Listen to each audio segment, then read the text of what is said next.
नमस्कार, आपका जनहित न्यूज़ पर हार्दिक स्वागत है। भूपेंद्र सिंह हुड्डा ने कब कब कुलदीप बिश्नोई को मात दी, कुलदीप बिश्नोई का क्या कुछ पलटवार रहा। ध्यान से इस वीडियो को शुरू से अंत तक देखिएगा। अगर आपने जनहित न्यूज़ को सब्सक्राइब नहीं किया तो अभी कर लें, क्योंकि सबसे पहले सबसे सटीक सूचना ही आपके इस चैनल पर प्रोवाइड की जाती है, तो सब्सक्राइब अवश्य करें। आपको बता दें कि हरियाणा में वैसे तो काफ़ी किस्से हैं, लेकिन एक दशक से ज़्यादा कुलदीप बिश्नोई और भूपेंद्र सिंह हुड्डा के बीच में सह और मात का खेल खेला जा रहा है। आपको पता है कि हरियाणा में राजनीति के पीएचडी चौधरी भजनलाल को कहा जाता है। सरकार बनाने की सबसे बड़ी माहिरियत है। कम सीटें होते हुए भी मुख्यमंत्री बनने का दावा भजनलाल ने प्रस्तुत करके सबको आश्चर्यचकित कर दिया था। देवीलाल जैसे योद्धाओं को भी अपनी तरफ मोड़ने में भी बस कर दिया था।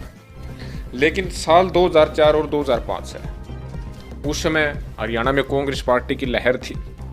लहर भी ऐसी कि सबको समेट दिया था। 65+ सीटें प्राप्त करने वाली सबसे बड़ी पार्टी के रूप में कांग्रेस पार्टी उभर कर आई। सबको लग रहा था कि चौधरी भजनलाल का मुख्यमंत्री बनना तय है। 42 कांग्रेसी विधायकों का समर्थन हासिल होते हुए भी कांग्रेस हाईकमान ने रातों रात भूपेंद्र सिंह हुड्डा को मुख्यमंत्री पद के नाम पर घोषणा कर दी। भजनलाल हताश थे, कुलदीप बिश्नोई नौजवान थे। जोश जोश में उन्होंने अपनी नई पार्टी हरियाणा जनहित कांग्रेस पार्टी बनाई। यानी सबसे पहला बड़ा झटका भूपेंद्र सिंह हुड्डा ने चौधरी भजनलाल और कुलदीप बिश्नोई को 2004-05 के विधानसभा चुनाव में दिया। जो मुख्यमंत्री पद की कुर्सी, अपने घर पर आई हुई कुर्सी जो कुलदीप बिश्नोई देख रहे थे, वो कुर्सी भूपेंद्र सिंह हुड्डा ने रातों रात बदल दी। 42 विधायक का समर्थन हासिल होते हुए भी भजनलाल विवश हो गए नई पार्टी बनाने में। कुलदीप बिश्नोई के नेतृत्व में इस पार्टी का उदय किया गया। लेकिन धीरे धीरे ये तो आगाज था। 2009 का विधानसभा चुनाव हुआ। कुलदीप बिश्नोई कोई भी ऐसा मौका उस समय भी नहीं छोड़ते थे जिसमें भूपेंद्र सिंह हुड्डा पर वार प्रतिवार न किया हो। लेकिन 2009 में जैसे 2019 की सिचुएशन थी, जो कि टू आई, कांग्रेस को 40 सीटें आई, इनेलो को 31 सीटें आई। हजका टर्निंग पॉइंट पर आ गई, किंग मेकर की भूमिका में आ गई। हजका के समर्थन के बिना कांग्रेस की सरकार भी नहीं बन रही थी। लेकिन कुलदीप बिश्नोई अपने विधायकों को नहीं संभाल पाए, या फिर उनके विधायक कांग्रेस पार्टी के साथ मिल गए। भूपेंद्र सिंह हुड्डा ने फिर से कुलदीप बिश्नोई को सबसे बड़ी शिकस्त दी। कहीं ना कहीं जो ऑफर कुलदीप बिश्नोई को डिप्टी सीएम बनने का मिल रहा था, उनके विधायक पाला बदलकर सारा खेल उनका बिगाड़ दिया। यानी 2-0 से आगे हो गए भूपेंद्र सिंह हुड्डा। धीरे 2014 में फिर से चुनाव हरियाणा जनहित कांग्रेस, भारतीय जनता पार्टी व तमाम पार्टियों ने चुनाव लड़ा।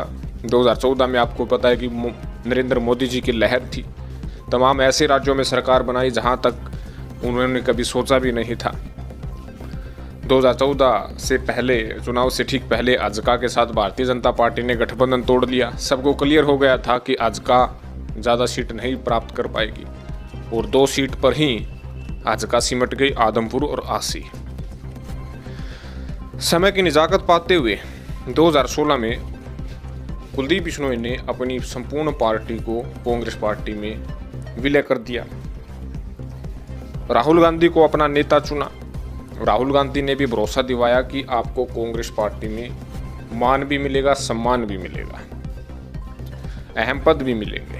कांग्रेस पार्टी ने CWC का मेंबर भी बनाया। लेकिन जब प्रदेशाध्यक्ष की बारी आई, उस समय जब 2016 में हजका का विलय हुआ, तो अशोक तंवर उस समय प्रदेशाध्यक्ष थे। लेकिन 2019 के चुनाव से ठीक पहले अशोक तंवर की जगह कुमारी शैलजा को जो है प्रदेशाध्यक्ष बनाया गया।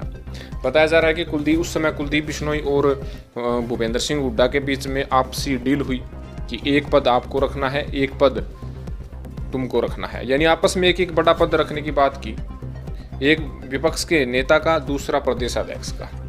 विपक्ष का नेता 2019 में भूपेंद्र सिंह हुड्डा बन गए। बात थी प्रदेशाध्यक्ष की, कुमारी शैलजा प्रदेशाध्यक्ष थी। फिर धीरे धीरे करके समय आया कि प्रदेशाध्यक्ष बदला जाएगा। कुलदीप बिश्नोई बार बार कांग्रेस के शीर्ष नेताओं से मिल रहे थे। उधर भूपेंद्र सिंह हुड्डा ने फिर से ऐसी बिसात बिछाई कि अपने खेमे के उदयभान को प्रदेशाध्यक्ष बनाने में कामयाबी हासिल कर ली।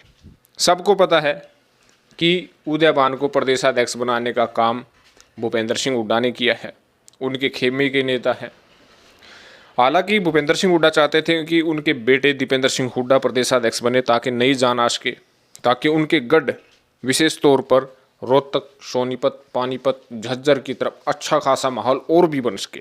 हालांकि 2019 में भी कांग्रेस पार्टी ने उधर सबसे ज़्यादा सीट जीती थी। कुलदीप बिश्नोई को राहुल गांधी ने वादा किया था कि आपको प्रदेशाध्यक्ष बनाया जाएगा, आप बेचैन रहिएगा। लेकिन राहुल गांधी विदेश चले गए और पीछे से हुड्डा को कामयाबी हासिल हुई और प्रदेशाध्यक्ष भी अपने खेमे के नेता को बना दिया। यानी तीसरी बड़ी हार कुलदीप बिश्नोई को हुड्डा ने दे दी। कुलदीप बिश्नोई लाचार हो गई। कहीं ना कहीं उन्हें पता था कि 2004 में मुख्यमंत्री बनने से हुड्डा ने रोका, उसके बाद उनके विधायकों को खरीदा, उसके बाद अब प्रदेशाध्यक्ष बनने पर भी हुड्डा ने खुलेआम रोक दिया। कहीं ना कहीं कुलदीप बिश्नोई का मन भी विचलित हुआ, बेचैन हुआ। उन्होंने सीधे तौर पर भूपेंद्र सिंह हुड्डा को टारगेट में बिठा लिया। वार प्रतिवार फिर से हुड्डा के खिलाफ शुरू किया, जमकर भड़ास भी निकाली। समय आया राज्यसभा चुनाव का। कुलदीप बिश्नोई के हाथों में फिर से राज्यसभा चुनाव में किंग मेकर की भूमिका में आ गई। एक वोट रद्द हुआ कांग्रेस का और दूसरा वोट कुलदीप बिश्नोई का क्रॉस वोट हुआ, भाजपा समर्थित कार्तिकेय शर्मा के पक्ष में गया। कांग्रेस को पता था कि कुलदीप बिश्नोई बड़ा रचने वाले हैं, प्रदेशाध्यक्ष बनने की नाराजगी व्यक्त कर रहे हैं, राहुल गांधी से मिलने की जिद कर रहे हैं, लेकिन कांग्रेस पार्टी समय की निजाकत को नहीं समझ पाए। राहुल गांधी ने कुलदीप बिश्नोई की नाराजगी को दूर करने का कोई प्रबंध नहीं किया। किसी भी कांग्रेस के शीर्ष नेतृत्व ने, यहाँ तक कि हरियाणा के किसी बड़े दिग्गज नेता ने कुलदीप बिश्नोई के घर जाकर उन्हें मनाने का प्रयास नहीं किया, बल्कि खाना पूर्ति करने के लिए सिर्फ फ़ोन पर बातचीत करते रहे। कहीं ना कहीं कांग्रेस पार्टी को भी पता है कि कुलदीप के जाने से नुकसान है, बिल्कुल नुकसान है, लेकिन समय के हिसाब से सारी पार्टियों को चलना पड़ता है। इस प्रकार कुलदीप बिश्नोई ने कांग्रेस पार्टी को अलविदा कहते हुए आगे बढ़ गए। कहीं ना कहीं चार अहम सहमत का खेल भूपेंद्र सिंह हुड्डा और कुलदीप बिश्नोई के बीच चला, जिसमें 3 बार हुड्डा जीते और 1 बार कुलदीप बिश्नोई जीते। तब आगे की लड़ाई क्या होती है? अब राजनीतिक तौर पर यदि देखा जाए तो कोई भी राजनीतिक रूप से लंबे समय तक आपसी विरोध करता हुआ नज़र नहीं आता, लंबे समय तक आपसी साथी भी बनता हुआ नज़र नहीं आता, क्योंकि राजनीति और क्रिकेट 2 ऐसी चीज़ें हैं, कब क्या हो जाए किसी को नहीं मालूम। इस विषय में आपका क्या कहना है? कौन प्रबल, कौन भारी पड़ता हुआ नज़र आ रहा है? क्या अब कुलदीप बिश्नोई का टारगेट सिर्फ हुड्डा को हराना है? क्या हुड्डा की तबाही ही उनका मेन मकसद बन चुका है? आप अपनी प्रतिक्रिया कमेंट बॉक्स में जरूर डालिएगा। चैनल को जरूर सब्सक्राइब कीजिएगा। धन्यवाद।